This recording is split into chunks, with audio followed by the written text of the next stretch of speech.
The Lord be with you. And with your spirit. A reading from the Holy Gospel according to Mark. Glory to you, O Lord. After making the crossing to the other side of the sea, Jesus and his disciples came to the land at Gennesaret and tied up there. As they were leaving the boat, people immediately recognized him. They scurried about the surrounding country and began to bring in the sick on mats to wherever they heard he was. Whatever villages or towns or countryside he entered, they laid the sick in the marketplaces and begged him that they might touch only the tassel on his cloak.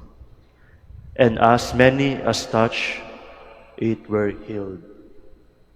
The Gospel of the Lord. Praise to you, Lord Jesus Christ. Please be seated.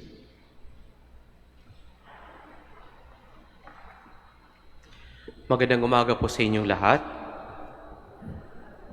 Welcome po sa Minor Basilica of Our Lady of the Rosary of Manaoag. Isa sa mga bagay po na very clear when Jesus started His public ministry is to keep His identity secret. Paulit-ulit niya po yung sinasabi, don't tell anyone. And yet, when we look into the Gospel today, it seems na hindi na sekreto. Hindi na sekreto yung tinatago ng ating Panginoon. People already recognize that He is someone divine or at least a prophet. Hindi niya na pwedeng matago because good deeds cannot be hidden. And very clear din po dito sa atin kung sino yung lumalapit sa ating Panginoon. People. Who are these people approaching our Lord? Kung titingnan po natin, by the fact that they are only wishing to touch even the tassel of His cloak, isa lang ang ibig sabihin nito. These people are desperate.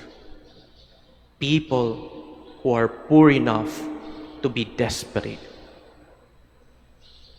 Siguro wala na silang ibang pamamaraan to experience healing.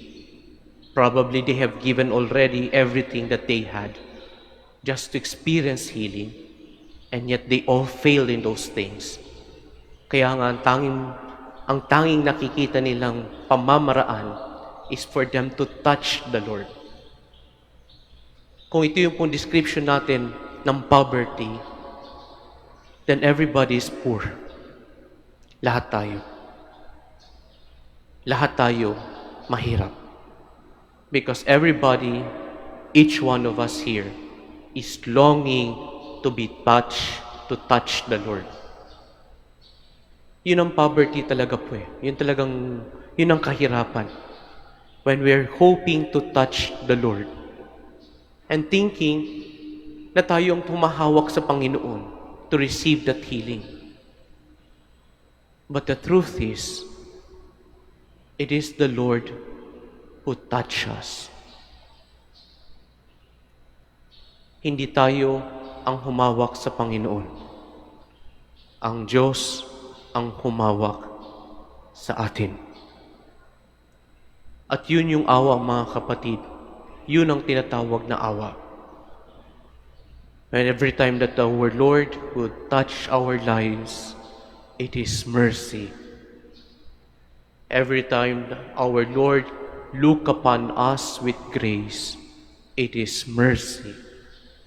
Every time we receive forgiveness from the Lord, it is mercy. Every time that we experience healing in our life, it is mercy. Kaya nga siguro mga kapatid, that is something that we have to long for.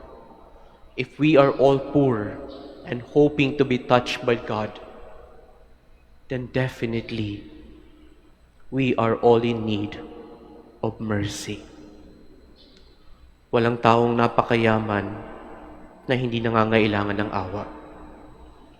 At wala namang taong napakapulubi at mahirap na hindi nabigyan ng awa.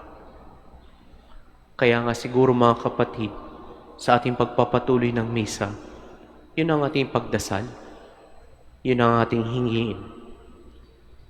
Na sa gitna ng lahat ng ating pagkukulang at pagkakamali, sa lahat ng ating pangangailangan, nawa kaawaan tayo ng Diyos.